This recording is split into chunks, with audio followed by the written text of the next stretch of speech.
Hello everyone, this is Swati Singh. Welcome to Shreeji classes. Class 12 का first chapter solution हम लोग कर रहे हैं, जिसमें आज हम लोग पहुंचे हैं एजियोट्रॉप टॉपिक पे। ठीक है, जो लास्ट टॉपिक था उसी का एक पार्ट है। एजियोट्रॉप अलग से इसलिए पढ़ाया जाता है क्योंकि यहाँ पे जो सॉल्यूशन है वो वेपर फेज और लिक्विड फेज दोनों में सेम उसका बिहेवियर होगा। ठीक है, सेम कंपोजिशन होगा एक तरह से। ये हम कह सकते हैं जैसे ये हमारा सिस्टम है। ठीक है, सिस्टम चाहे वो वेपर फेज में हो, सिस्टम चाहे वो लिक्विड फेज में हो, मतलब कोई भी मिक्सचर है जिसका कॉम्पोजिशन सेम होगा। ठीक है, चाहे वो लिक्विड फेज में हो या फिर वो वेपर फेज में। ठीक है, जैसे हम लोग फॉर्मूला यूज करते थे, solid partial pressure is directly proportional to mole fraction. ठीक है, और ये मोल फ्रैक्शन किस में होता है? ये लिक्विड फेज की बात हो रही है। ठीक है, ये लिक्विड फेज की बात हो रही जब हम मोल फ्रैक्शन की बात कर रहे हैं। ठीक है, तो अगर दो लिक्विड मिक्स किए हैं A प्लस बी, तो क्या होगा? Partial pressure of A plus partial pressure of B. ठीक है, ये होगा इसका किस में?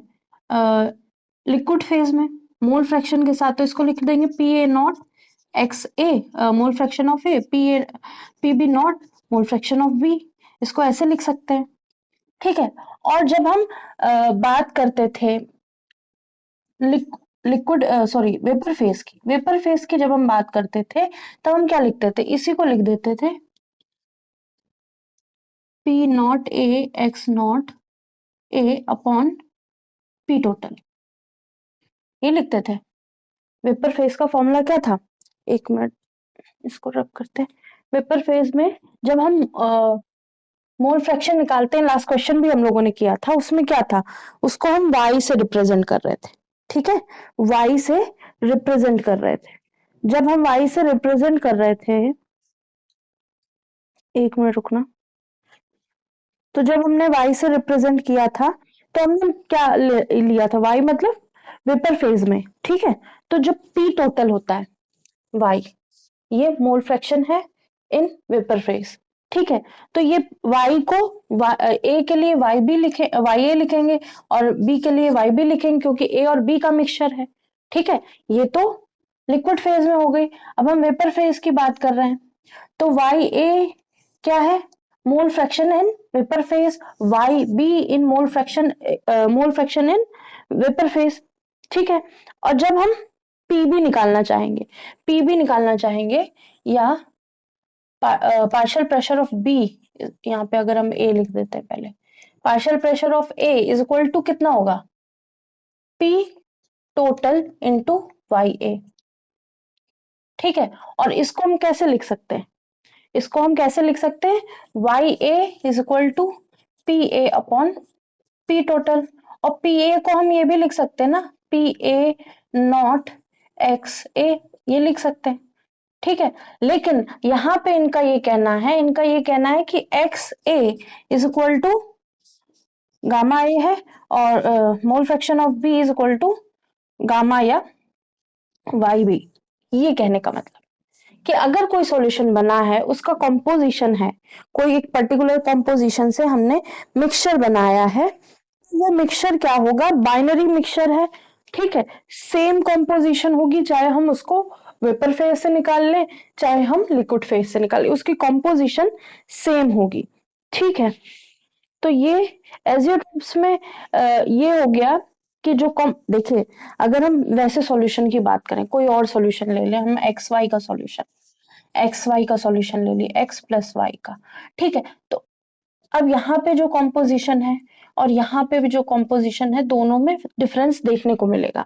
कुछ ऐसे मिले हमको, जब हमने उनको वेपर में देखा या लिक्विड फॉर्म में देखा, दोनों में उनका मोल फ्रैक्शन जो सिमिलर आ रहा था, mole fraction in vapour phase and mole fraction in liquid phase दोनों सेम आ रहा था। तो ऐसे लिक्विड को हमने नाम दे दिया एजियोट्रॉप। ड्रॉप्स, ठीक है।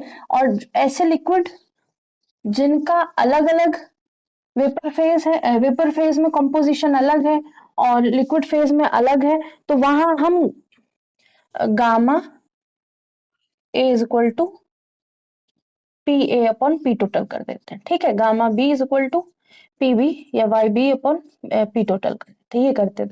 और ये किसके बराबर होता है, P B naught X B के बराबर। ये किसके बराबर होता है,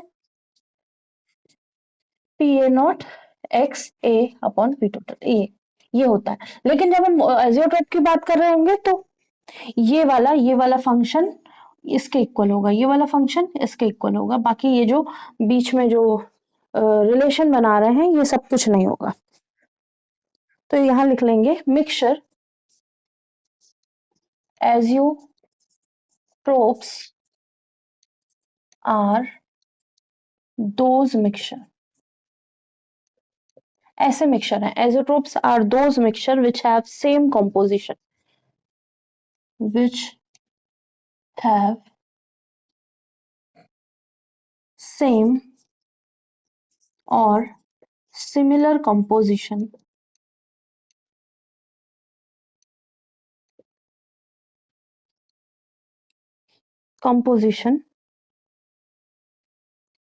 in liquid phase and vapor phase। ऐसे मिक्सचर हैं जिनका लिक्विड फेज और वेपर फेज में क्या है, सिमिलर कंपोजिशन है या सेम कंपोजिशन है, ठीक है। तो यहां हम लिख सकते हैं mole fraction of A is equal to mole fraction of A in mole fraction vapour phase, mole fraction of B in liquid phase is equal to mole fraction of B in vapour phase, ठीक है। इसको क्या लिखते हैं, mole fraction of component A in liquid phase, ठीक है। और इसको क्या लिखेंगे, mole fraction of component B in vapour phase, ठीक है। इसको mole fraction of component B in liquid phase और ये मोल fraction of component B in vapour phase, ठीक है। इसका अगर डायग्राम बनाएंगे तो इसको रब कर देते पहले।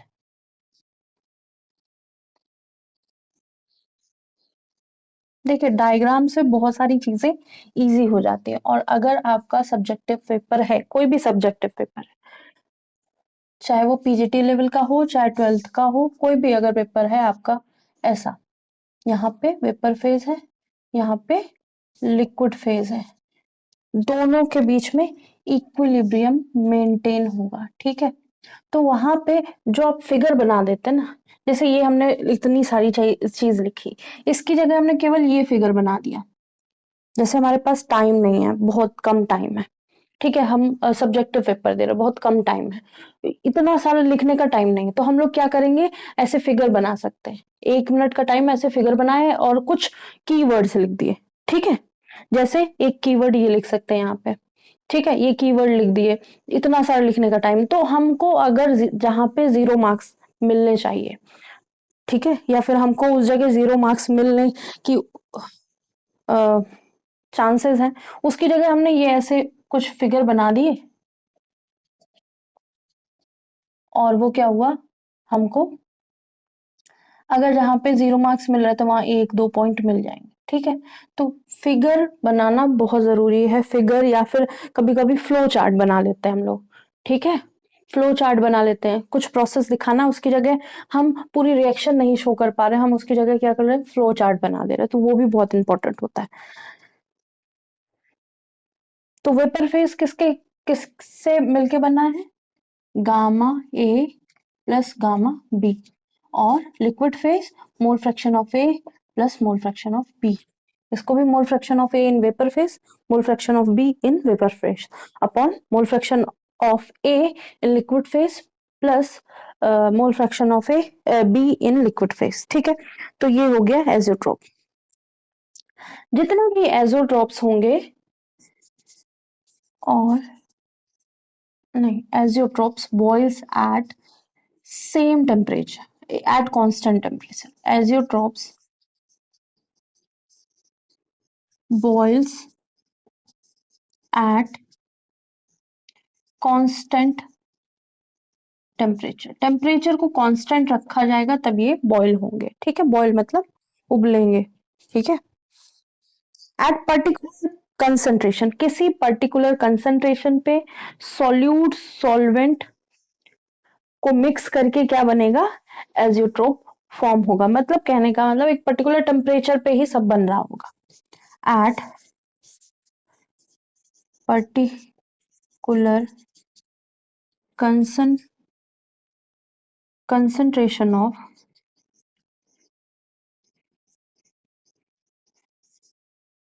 solute and solvent form azeotrope.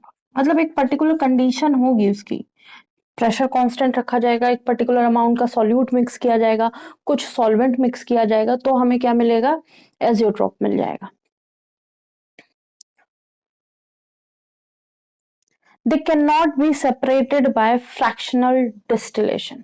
मतलब हम जो एजियोट्रोप बनाएंगे, जैसे हम यहाँ पे एग्जांपल होता है इसका इथेनॉल प्लस वाटर। ठीक है, एक कॉम्पोजिशन पे कांस्टेंट टेम्परेचर पे हमने वाटर और इथेनॉल को मिक्स किया। जब हमने मिक्स करने के बाद ये लिक्विड फेज में था, लिक्विड फेज से हमने इसको बॉईल किया, तो जो इसके वेपर्स होंगे उस वेपर्स में लिक्विड सॉरी वाटर और इथेनॉल दोनों का हमको कंसंट्रेशन देखने को मिलेगा, वेपर्स में भी और लिक्विड में भी।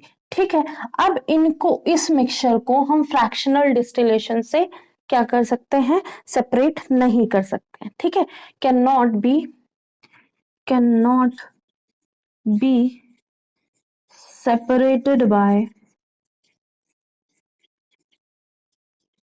fractional distillation। फ्रैक्शनल डिस्टिलेशन क्या होता है, फ्रैक्शनल डिस्टिलेशन जिसका अलग अलग बॉइलिंग पॉइंट होता है, उसको अलग अलग टेम्परेचर पे हम अलग करते रहते हैं। ठीक है, लेकिन यहाँ पे क्या है, ये ऑलमोस्ट सिमिलर बन गया। इथेनॉल और वाटर को हमने बनाया तो इसका लिक्विड फेज और वेपर फेज में कुछ अंतर ही नहीं रह गया। जब अंतर ही नहीं रह गया, कुछ डिफरेंस ही नहीं रह गया, तो हम फ्रैक्शनल डिस्टिलेशन कैसे करेंगे, अगर करेंगे भी तो वो सेपरेट आउट नहीं होगा। कौन, एजियोट्रॉप। ठीक है, तो इसके बाद टाइप ऑफ एजियोट्रॉप होगा।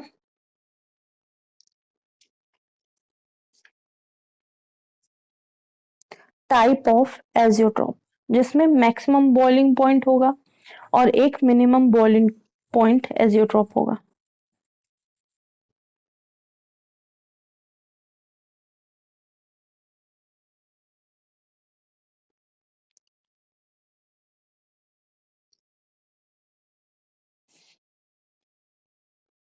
इसको नोट कर लिया है,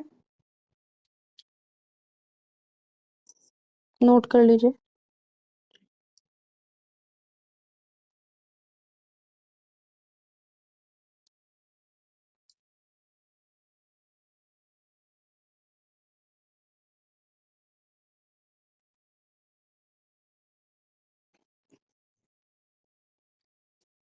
होप सो नोट कर लिया होगा, रब करते हैं।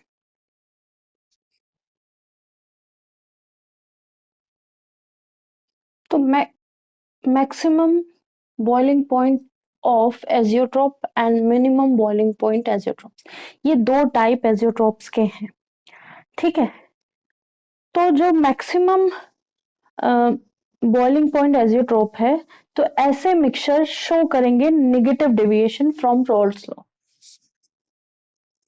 These mixture show negative deviation from Rawls law. जो हमारा रॉल्स लॉ था उससे नेगेटिव डेविएशन शो करने वाले कौन होंगे, मैक्सिमम बॉइलिंग पॉइंट एजियोट्रोप। ठीक है, तो इसमें हम एग्जांपल लेंगे, जैसे 68% HNO3 H NO3 प्लस 68% और दूसरा क्या है 32% वाटर। तो ये एक तरह से HNO3 का मिक्स सॉल्यूशन बना है, HNO3 सॉल्यूशन बना। अगर हम ऐसा ले लें कुछ,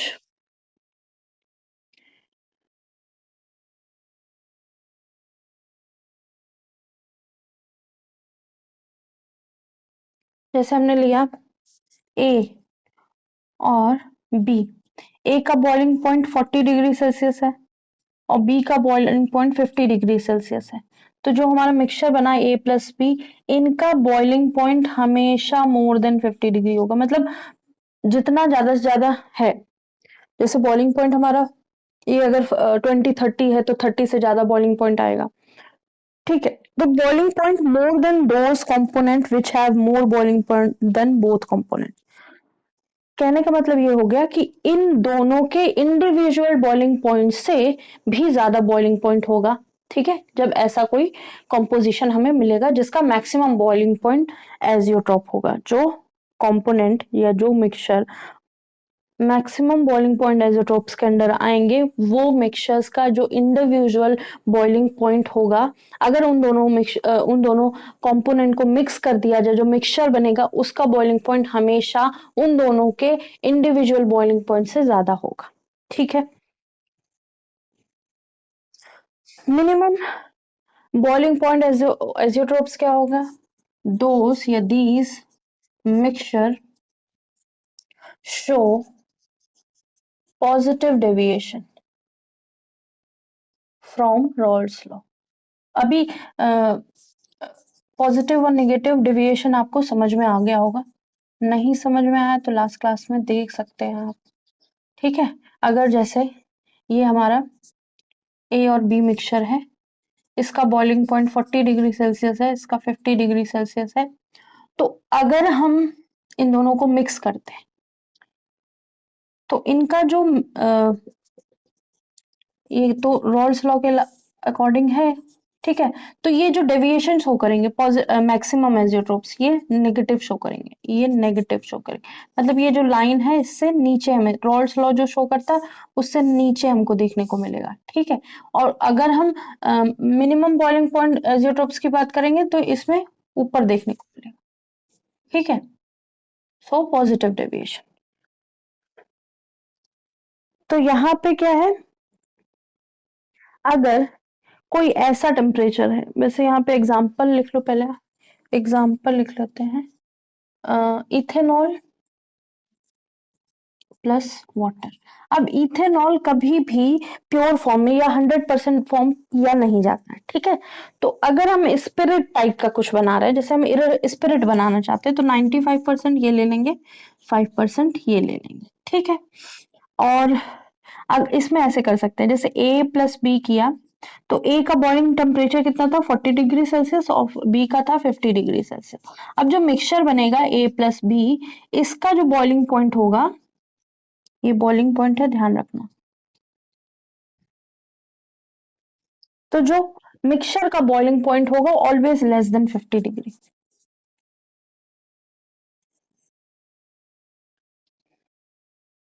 ठीक है, तो ये रहा हमारा एजियोट्रोप्स। एजियोट्रोप्स क्या थे? ऐसे मिक्सचर जो वेपर फेज और लिक्विड फेज में क्या सेम मोल फ्रैक्शन शो कर रहे थे। ठीक है, एजियोट्रोप्स क्या थे? सेम कॉम्पोजिशन शो कर रहे थे वेपर फेज और लिक्विड फेज में। ठीक है, ये हमने पढ़ लिया। इसके दो टाइप थे, जैसे मैक्सिमम बॉइलिंग पॉइंट एजियोट्रोप्स और मिनिमम बॉइलिंग पॉइंट एजियोट्रोप्स। ठीक है, जो दो टाइप हैं इनमें एक है मैक्सिमम, एक है मिनिमम। जो मैक्सिमम वाला है, जब हमने उसमें दो कंपाउंड मिक्स किए, जब दो कंपाउंड मिक्स किए जिनका बॉइलिंग पॉइंट अलग अलग था, जब हमने उनको मिक्स किया एक पर्टिकुलर कॉम्पोजिशन पे, मिक्स करने के बाद जो हमारे बॉइलिंग पॉइंट मिला, वो उन दोनों इंडिविजुअल के बॉइलिंग पॉइंट से ज्यादा बॉइलिंग पॉइंट। ठीक है, और ये रॉल्स लॉ में जो ग्राफ है उसमें नेगेटिव डेविएशन शो कर रहा है। ठीक है। मिनिमम बॉइलिंग पॉइंट एजियोट्रॉप्स क्या है कि ये रॉल्स लॉ का जो ग्राफ है उसमें पॉजिटिव डेविएशन शो कर रहे हैं। अगर हम पर्टिकुलर कॉम्पोजिशन में ऐड करते हैं ऐसे मिक्सचर जिनका इंडिविजुअल बॉइलिंग पॉइंट जो है उससे बॉइलिंग पॉइंट कम हो जाए तो वो मिनिमम बॉइलिंग पॉइंट एजियोट्रॉप्स होंगे। ए का जो बॉइलिंग पॉइंट है, बी का जो बॉइलिंग पॉइंट है, इन दोनों के मिलने के बाद जो इस मिक्सचर का बॉइलिंग पॉइंट होगा हमेशा इन दोनों इंडिविजुअल के बॉइलिंग पॉइंट से कम होगा। ठीक है, तो वो है मैक्सिमम बॉइलिंग पॉइंट एजियोट्रॉप, ये है मिनिमम बॉइलिंग पॉइंट एजियोट्रॉप। ये करने के बाद एक क्वेश्चन करते हैं। तो आपसे इतना समझ में आया होगा। क्वेश्चन करेंगे। क्वेश्चन बाकी जो कॉलिगेटिव प्रॉपर्टी होगी वो नेक्स्ट क्लास में होगी। एक मैक्सिमम दो पूरी कॉलिगेटिव प्रॉपर्टी हम लोग फिनिश कर देंगे। वैसे हम एक ही क्लास में करने की कोशिश करेंगे। ठीक है, तो होप सो ये नोट कर लिया होगा। इसको रब करते हैं, क्वेश्चन करते हैं अपना एक, उसके बाद क्लास को फिनिश करते हैं। ये हमारा क्वेश्चन है, इन टेक्स्ट क्वेश्चन है एनसीईआरटी का। The vapour phase of pure liquid A, vapour phase है, pressure of P A naught कितना है 450 mm Hg, that is pressure of pure pressure of pure A. ठीक है, प्योर ए का। फिर pressure of pure B दे रखा है, कितना है 750 Hg, 700 Hg। ये प्योर कंपोनेंट ए का वेपर प्रेशर है, ये प्योर कंपोनेंट बी का वेपर प्रेशर है एट 350 केल्विन। 350 केल्विन में ए और बी का अलग अलग वेपर प्रेशर लिया गया। ठीक है, find out composition of liquid mixture if total vapour pressure is 600 mmHg। P total जो है, जब हमने ए और बी को मिक्स कर दिया तो हमें जो लिक्विड कॉम्पोजिशन मिला उसका पी टोटल 600 mmHg है। अब हमें और एक और चीज फाइंड करनी, find the composition of vapour pressure. Find the composition, इसमें कुछ गलत तो नहीं लिख दिया। Find the composition of vapour phase, vapour phase है। ठीक है, वेपर फेज है, प्रेशर नहीं है, ये वेपर फेज है। तो हमें वेपर फेज में भी कॉम्पोजिशन चाहिए। वेपर फेज में मतलब हमें गामा चाहिए, गामा ए गामा बी। और यहाँ पे भी कॉम्पोजिशन की बात कर दिया तो फिर हमें क्या चाहिए, हमें मोल फ्रैक्शन ही चाहिए एक तरह से।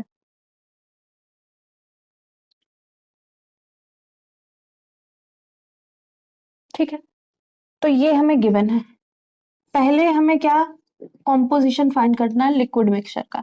तो लिक्विड मिक्सचर वाला क्या था, P T, P total P A plus P B. ठीक है, अब पी टोटल कितना है 600। पी ए तो गिवन नहीं है, पी बी भी गिवन नहीं, हमें क्या गिवन है P A naught X A plus P B naught X B. अब एक्स ए और X B, mole fraction of A and mole fraction of B मिलके 1 बनाते हैं, तो हमने किसी एक का चेंज कर लेंगे। तो पी ए नॉट कितना है 450 X A plus P B naught कितना है 700, 1 minus X A is equal to 600। ठीक है, तो यहां से हम एक्स ए निकाल लेंगे। जब हम एक्स ए निकाल लेंगे और जो भी आएगा उसमें से 1 माइनस करके एक्स बी निकाल लेंगे, तो 600 equals to 400 X A minus 700 X A plus 700। ये 700 इधर आ जाएगा तो माइनस का 100 इज इक्वल टू, ये कितना हो जाएगा माइनस का 057 में 250 एक्स ए। तो एक्स ए की वैल्यू कितनी आ जाएगी, माइनस से माइनस कैंसिल, ये से ये कैंसिल। अगर 25 से करें, 25 से तो 25 10 टाइम्स, 25 4 टाइम्स, तो 0.4 आएगा। एक्स ए की वैल्यू 0.4 आएगी। अगर एक्स ए की वैल्यू 0.4 आई है तो एक्स बी क्या हो जाएगा 1 माइनस एक्स ए, तो ये हो जाएगा 1 माइनस 0.4 1 माइनस 0.4 जो 0.6 के बराबर हो जाएगा।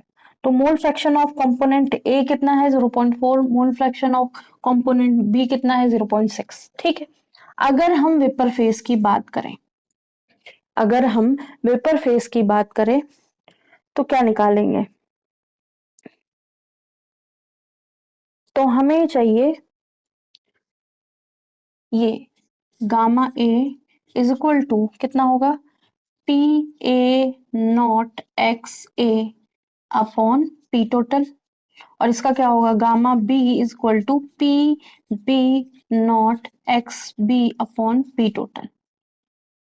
हमें ये गिवन है, ये गिवन है, ये हमने फाइंड आउट कर लिया है, ये फाइंड आउट कर लिया, ये गिवन है, ये गिवन है, सब कुछ तो गिवन है। पी ए नॉट कितना है 450 इंटू 0.5 अपॉन 600। ठीक है, 450 इंटू 0.4 है 0.4 अपॉन 600। ठीक है, अब यहाँ पे भी वैल्यू रख लेंगे, यहाँ कितना है 700 इंटू 0.6 अपॉन 600। तो दोनों की वैल्यूज निकालेंगे, पहले कितनी हो जाएगी,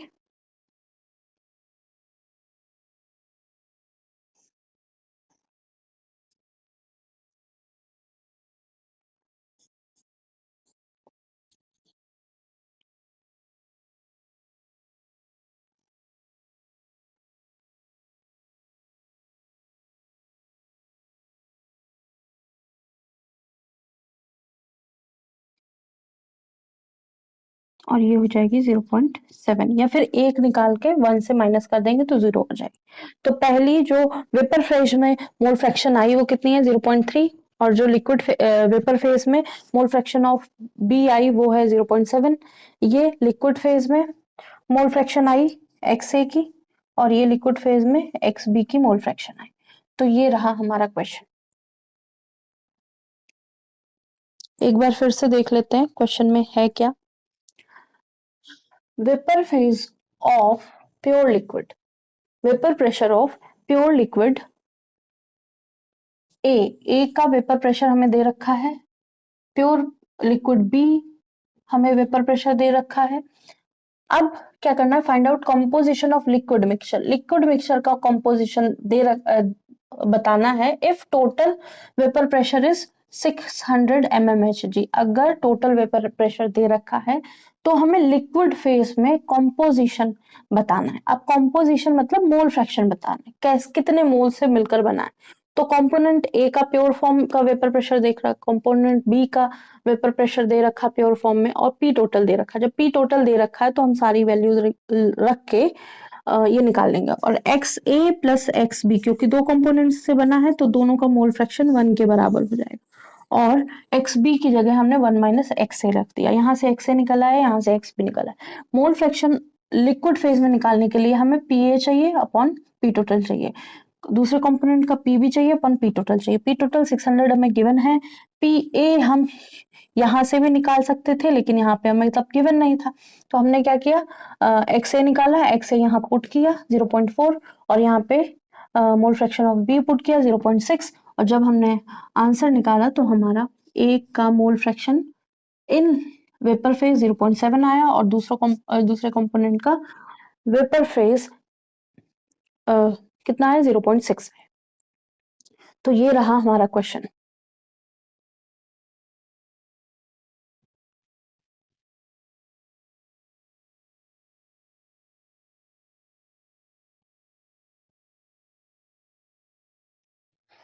तो होप सो आज की क्लास समझ में आई होगी, क्वेश्चन समझ में आया होगा, एजियोट्रोप समझ में आ गया होगा। नेक्स्ट क्लास में हम कॉलिगेटिव प्रॉपर्टी करेंगे और उनका डिटर्मिनेशन करेंगे with respect to molar mass. ठीक है, तो कॉलिगेटिव प्रॉपर्टी बहुत इंपॉर्टेंट है, इसमें ऑस्मोटिक प्रेशर है, लोअरिंग इन फ्रीजिंग पॉइंट है, बॉइलिंग पॉइंट में जो एलिवेशन देखने को मिलता है, वो सारी चीजें बात करी गई है, ऑस्मेटिक प्रेशर की बात की गई है।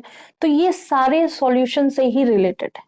ठीक है, जो भी टर्म्स हम देखेंगे, तो जितने भी हमने पहले सॉल्यूशन पढ़े हैं ना, वो सारे सॉल्यूशन को हम इस टर्म में भी देखेंगे। ठीक है? कि प्रेशर में क्या चेंज देखने को मिला, टेम्परेचर में क्या देखने को मिला, मतलब अगर बॉइलिंग पॉइंट है तो बॉइलिंग पॉइंट में क्या चेंज देखने को मिला, फ्रीजिंग पॉइंट है तो फ्रीजिंग पॉइंट में क्या चेंज देखने को मिला। ठीक है? आज के लिए इतना ही। लाइक कीजिएगा, सब्सक्राइब कीजिएगा, शेयर कीजिएगा, बताइएगा क्लासेस कैसी लग रही हैं और कुछ नया पढ़ना हो तो उसके लिए भी आप कमेंट कर सकते हैं। आज के लिए इतना ही। Thank you.